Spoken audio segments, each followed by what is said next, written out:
Alright, gang, welcome back to Hansen Speed Shop. It has been way too long on our cat mini bike project here. But if you've seen like my channel update, I talked about I wanted to get back on some of these super neglected projects that we started here on the channel and then have not done anything with for a really long time. So this was one of them. Fall of last year, 2022, I basically finished this thing up pretty much, but I didn't get it running. If you notice, there's one major difference. So I had built a 5-horse Briggs flathead engine, like full built race engine, and went to start it, and something was wrong with it. So I dug into the engine and found a lot of issues with it. Nothing like catastrophic, but just stuff that could be fixed, but I just don't really, I've kind of lost interest in trying to make that thing work. So I decided to just pull it and go with something that's already making more power out of the box and just is going to be simpler.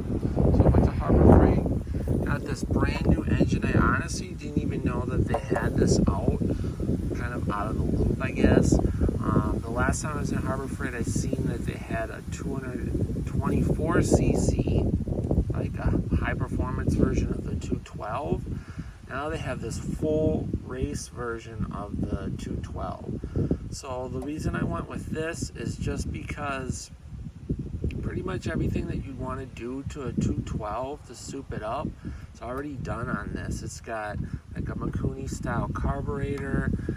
There's the governor on this thing is set so that this thing will rev to 6,000 RPM, where a stock Predator will rev to like 3,800. It's got big valve springs in it. It's got kind of a race type rod, high compression piston. It's got the big head on it. It's got a race cam in it. It's like basically everything that you'd want it to do, and it's putting out 13 or 14 horsepower, which is way more than this mini bike needs, and even more than that old flathead was going to put out. The flathead looked cooler, it would have sounded cool, but there's just too many issues with it that I just don't want to deal with. I just want to basically just want to ride this thing. I'm sick of screwing around with junk. So that one got pulled. It's going up for sale, and this is going in. So basically all that I'm going to have to do to make this work is get a throttle cable and figure out a gas tank, which sucks because I had like 2 or 3 stock Predator gas tanks, and I'm pretty sure I threw them all away when I moved. But we'll figure out something for a gas tank, and then put the clutch back on, hook our chain back up, and this thing should be ready to roll. So we'll check back in, I think, once I get some more stuff. I might have a breather for this, otherwise we might have to get that also. I'm just gonna have to dig through my mini bike parts and see what I have and what I don't have, but this is gonna actually take a lot less work to get going than basically having to kind of re-engineer that whole Briggs engine, because I built the engine out of just all spare parts that were basically all used parts, and none of it ever was like living together. So to make it all work and happy, it was going to be a little bit more than just a simple pull together like I thought. So it's still a lot of good parts, so that, you know, could be an awesome engine for somebody that actually wants to put the time into it. I'm just kind of over it. So we're gonna go with this. Got to figure out exhaust also, but that's not a super huge deal. So it looks pretty sweet in here, just like, you know, out of the box. The black and the reds, kind of cool hot rod look, matches the mini bike. So hopefully it shouldn't be too long. We can get this thing going, and should be pretty awesome. Alright guys, so we're in the final stages. Should have this thing fired up here pretty soon. So we went to Go Power Sports. I got a gas tank for this thing. This is actually for like a Coleman mini bike, but I got this one because the gas cap's offset to the right. Normally, like on a Predator, they're in the center, and I just thought it'd be easier for putting gas and having it over here. So this should work out really good. I got this header with kind of a trumpet style tip on it. I had to put a dent in it so it would clear the frame right here, and then painted it white. I got a little video put out on the header paint that I used for this, for a great budget project if you want to do a header in white and not spend a lot of money. Got this breather for it from Go Power Sports also. And I ran, I had this red fuel line. It's kind of translucent, but it's not like super see-through, but I had that left over from some other project. Then I just use these like spark plug wire boots for like on a car as like a heat shield for the fuel line. And then I was able to just reuse my whole clutch setup off of the old setup, along with the same chain and everything, so that all worked out really good. So basically all I have left to do now is I'm working on running something for this breather off the valve cover, and then I got to hook up my throttle cable, put some gas and oil in it, and we'll see if this thing fires up. Well guys, yeah, she runs, and as you could tell from this air cleaner, I crashed the bike. This thing, anybody who's talking shit about these Ghost engines can just suck it, because let me tell you, this thing is fucking scary fast. On the street, right out of the box, this thing's got to be going like probably 40 miles an hour. Then behind my house here, I've got like a gravel road.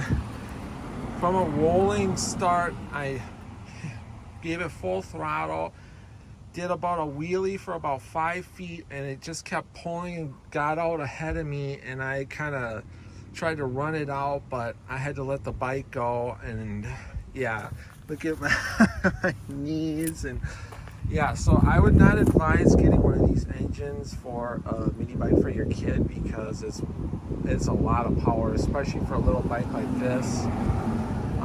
So yeah, definitely a lot of power. So gonna have to get a new air filter, otherwise everything else looks okay. Nothing else really got damaged, luckily, except my knees and my hand. So yeah, I'll start it up for you guys, and I haven't started it actually since I tipped it over, but let me just check everything over. I gotta get cleaned up. I'm okay, just a little scraped up, and then we'll start it.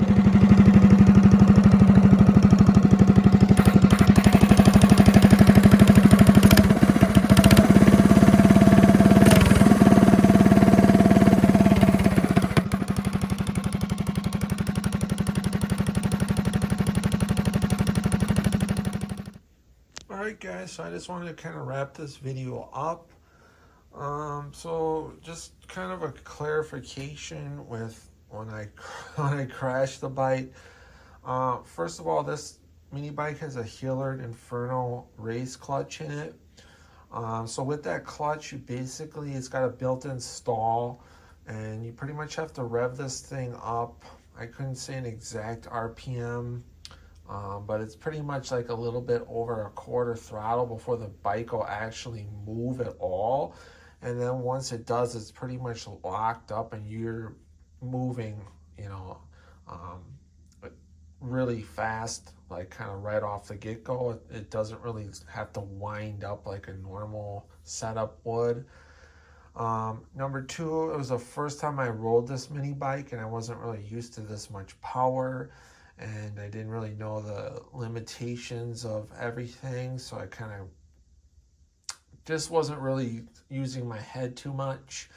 But what happened was, the bike basically, I was rolling and I kind of nailed the throttle, and it just instantly, like 90-degree wheelie. It wasn't like just a gradual wheelie, it was just like an instant 90-degree wheelie, and I was still hanging on rode it out for like about 5 feet, and it still kept climbing and wanting to tip over backwards. So at that point, I decided to bail and tried to kind of run out behind, like when you kind of fall off like on a bicycle and you kind of try to run out behind it.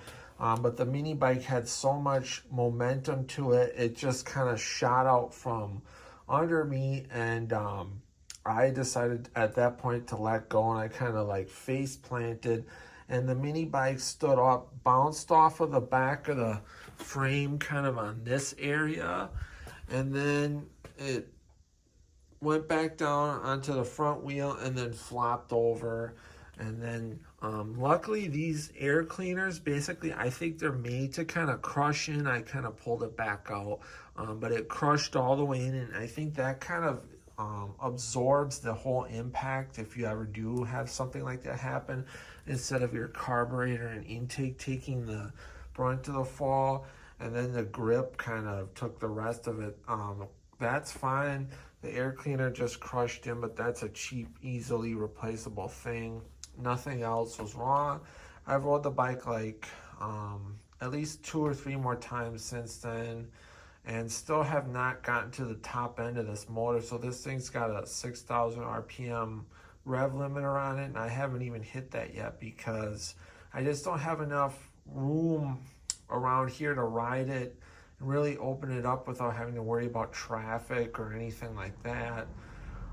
But basically, when you get on it, I would advise, if you're running this engine like this in your mini bike, kind of crunch down and kind of like get all your weight over the front of the bike, and that will prevent the front end from coming up, because even at half throttle and you're going down the road, if you crack it wide open, it'll start wanting to pull the front end up, with my gear ratio anyway. And I've had this thing up to, I would say, at least 40-45 miles an hour, and I was nowhere near topped out. So definitely really fast. Honestly, it scares me, guys, because like I basically have no brakes on here. I have a clutch brake, but it's pretty much useless with this amount of power. But it's definitely, if this doesn't get your heart pumping, then you might be dead, because I don't know. But I hope you guys dug this. Definitely was a little bit of a learning experience for me. I've got other mini bikes with built up Predators in them, but I really haven't used them that much. Just kind of basically fired them up and stuff because they're more of a show bike. And my other rider mini bikes just have 4 or 5 horse flathead type engines in them. So this is, something I wasn't totally used to, and just, first time out, I cracked the throttle like I normally would on my other mini bikes, and we found out what happened. But yeah, so luckily everything's fine. Hope you guys dug it. If you do, give it a thumbs up, comment below. Go check out the channel for tons of other cool stuff. Follow Hansen Speed Shop on Instagram. Hit that subscribe button. But until next time, guys, get out, work on your own projects, get those hands dirty and greasy, stay cool, and we'll catch you cats on the next one. Thanks for watching.